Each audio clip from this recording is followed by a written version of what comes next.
As you were starting this, Yeah. I am sure you got pushback. Yes. Tell me some stories about the pushback, because I think we're going to have a lot of similar stories about the kind of pushback. Mm-hmm. So this question is fun now because the first preseason NFL games were last week. And I went through the entire weekend and I did not talk to one man about football. I only talked to women in my community. Yeah. I was like, that is so badass. Sorry. Yeah, all day. And I was like, that is so cool. Like, that wasn't my initial intention, was to like never speak to men about football. Obviously they're playing the game, the coach, but I thought it was really, really cool that was how my weekend went versus when I started. The main question that I get is, what do you know about football? You've never played. And I'm like, you're right. That's a fact. I truly have never played. I have never played an organized game of football. Maybe did I play in? No, I wasn't even allowed to play in whatever the high school one is where you switch, because I was a gymnast and they wouldn't let me play. So I've never even played in like very, very one time. Yeah. Thanksgiving friendly game. Oh, sure. But like, yeah, I've never played. That's true. But what do I know about football? Like, I have a TV. So if you played in high school, but you're 55. Say it. What's the difference? Like, I have a TV, I have headphones, I walk every day, I listen to podcasts, I talk to people, and I watch, and I like it, and I have TikTok. So like, what do I know? I know as much as I can learn from the internet, which is a whole lot. And so that's like the main thing that I have gotten. A couple spicy men on the internet, but I wish that I don't even want to say that. I don't even wish, but I feel very lucky that has been the main pushback to me. But I think it's because my community is just based on building women up. It's not based on telling men that they're wrong. Exactly. Or combating them. It's just about lifting women up. Yep. And so my Instagram following is now 87% women. So a lot of it is like in real life, and typically in real life, like I think everyone has this, in real life, people are pretty nice to you. Even people who don't know what you're doing, who don't see it. So that's the main thing. And then I also get a lot of people who misunderstand my mission because they think, I'm sure that you've gotten this too, and I would love to hear, like right after this, your experience, but like a lot of people think that I am creating another pink bow football experience. And I'm like, I don't want to wear a pink camo hat because you made it pink. Like, I'm not wearing camo. First of all, like camos, there's girls who rock camo, not me, not for me. But it's not about teaching women what a first down is. It's not about teaching women how to watch football. It's about empowering every woman who has been here for the last 30 years and the ones who can learn and enjoy and watch the game and get into the culture, like a space for them to be. And I do a lot of kind of correcting might be the best word, but of explaining that it's not about teaching women football because they're incapable of understanding. It's about giving them a place to go where they can speak freely and safely about their opinions that they already have about football, and invite their friends who they want to share that with. That is amazing. Can we talk a little bit about the spicy? Do you remember any of the spicy comments? Any classics? Any good ones that are like so laughable?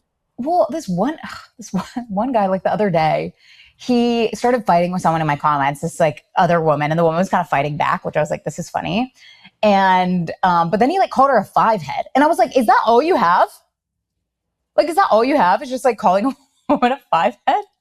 And I just thought that was crazy. I have a 5-head, and so does Tyra Banks. Okay. Yeah, like literally. And I was like, come on. So a lot of them, like on TikTok, I stopped reading comments last year, but I really do feel super lucky that the algorithm and me were tight, and we really get like just women being like, I'm so glad I found my girls, my people. And that's kind of what we're getting right now. And I feel really, really lucky for that. yeah. And then like my first season being a fan, maybe my second, I don't know, one of the first ones. When we went to the playoffs, I was in a San Francisco bar and these men were like making claims. And it was when the 49ers played the Lions. And I was like, you're wrong. And they were like, no, I'm not. And then I started ripping stats. Like every stat that I even knew, like came out of my mouth and they were just shocked. And I was like, don't talk smack unless you can back it up. And if you can back it up, then come at me. But if you can't back it up, then like, I'm not going to hear it. And I just remember being in that moment, like, oh my God, I've really gotten so deep into this. So yeah. Do you think, I'm sorry, go ahead. Oh, I was just going to ask, like, what have your experiences been like? Because I know that I am fairly lucky in the space that I'm in. Like getting a name one player, getting a you've never played is like, it's not really hurting me. It's just like, oh, well, let me educate you on what I'm doing and why it's important and why the girls like it. But have you gotten like crazy pushback, big stories, funny things? So here's what I'll tell you. Yes. I evangelize building doors. I meet with a lot of people. So I meet with producers, creative directors. We've had face-to-face meetings with the Kansas City Chiefs, the Cleveland Cavaliers, and the Cleveland Guardians. And we've talked with ESPN, and all of those people are middle-aged white men. Mm-hmm. And if I were to take the meetings that I've had in the last 2.5 years, I couldn't even tell you how many, probably over 50 at this point, 60, 70, who knows? And the ones with the middle-aged white men, after I get done pitching and explaining the mission, their first comments out of their mouth are, well, I hear women on the radio all the time. Is this really a problem? That's number one. Then number two is, and they always say this name, Christy, I see Erin Andrews reporting live from the field when I watch football on Sundays. I really don't think this is a problem. So they think because they see one woman, it isn't a problem. They think because they hear a woman, it's not a problem. That because it's not 100% men and 0 women, that it's not a problem. And what I think is missing is this idea of it doesn't affect you, so it's not a problem for you. Yes. And that's how men think. And then there's a stat that I have. There's not a lot of stats about women in male-dominated voiceover, right?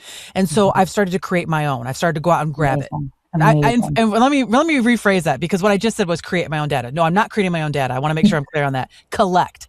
I go out and collect my own data. So the first study I did was a poll.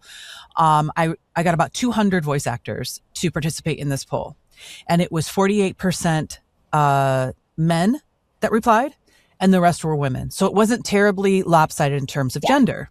Perfect. And what I discovered was that 73% of male voice actors claim that they receive 5+ auditions for male-dominated sports promo in a year, leaving only 27% of their female counterparts to claim the same. That is not equitable. That's disparity.